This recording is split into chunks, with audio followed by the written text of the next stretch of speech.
Shabbat Shalom, everyone. We're in the second aliyah of Vayeilech, and we're in Deuteronomy chapter 31. We're going to read a little bit from the first aliyah, verse 3. The Lord your God himself will cross over ahead of you. He will destroy these nations before you, and you will take possession of their land. Joshua will also cross over ahead of you, as the Lord said. And here's our verse 4, our second aliyah. And the Lord will do to them what he did to Sihon and Og, the kings of the Amorites, whom he destroyed along with their land. The Lord will deliver them over to you, and you must do to them all that I have commanded you. Be strong and courageous. Do not be afraid or terrified because of them, for the Lord your God goes with you. He will never leave you nor forsake you. So God is telling us to be strong and courageous and not to be afraid of the enemies in the land.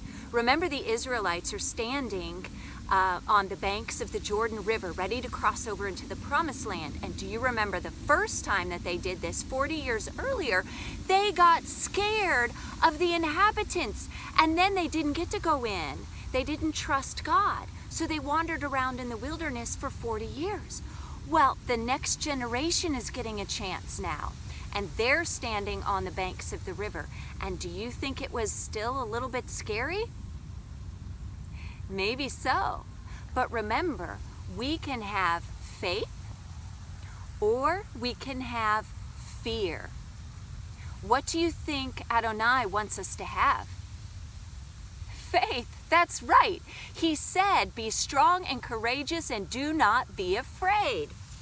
This reminds me of another verse that's coming up in Deuteronomy chapter 32, verse 27. Now, there's something very cool about this verse. This verse is verse number 5782. And guess which Hebrew year we just started? 5782. So this verse is for us this year. It says, but I dreaded the taunt of the enemy, lest the adversary misunderstand and say, our hand has triumphed, the Lord has not done all this. Do you hear things like that today? People look around and say, God didn't make this. God didn't earn that victory. God didn't do anything. We did it. Do you hear people say that today? Well, that's a classic example of having a false Messiah instead of a true Messiah. Isaiah talks about that. In Isaiah 36, verse 6, we see an example of the false Messiah.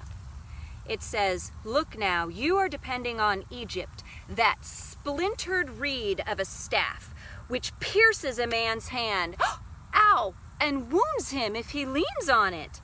Such is Pharaoh, king of Egypt, to all who depend on him.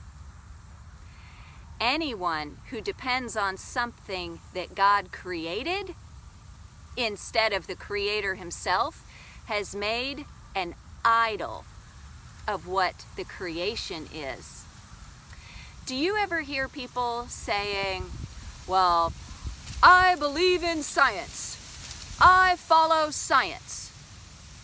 Well, that's all well and good, but who created science? Yes, the Creator God created science. So when we're looking at science properly, science is going to align with God because He made it. And if we take anything in the creation and make it our God, well, that's kind of the definition of idolatry, isn't it? And what is it going to do? Ow! It's going to hurt us, right? Egypt is a picture of slavery. We don't need that. We are free in the true Messiah. Let's read in Isaiah 42 verse 3, the real Messiah, a bruised reed.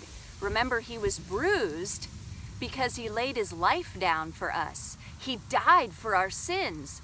But he didn't stay dead because he's the author of life and death. He resurrected.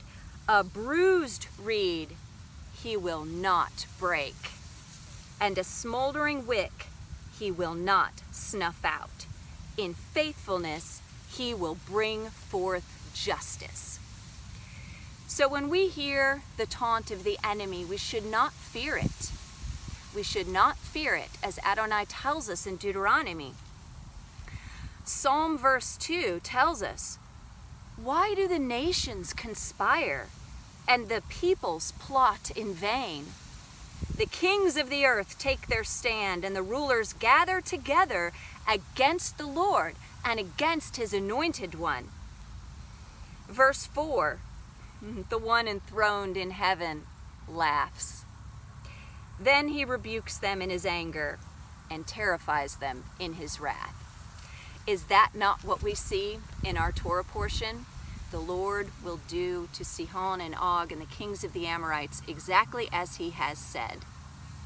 Their time is almost up. So what are we supposed to do?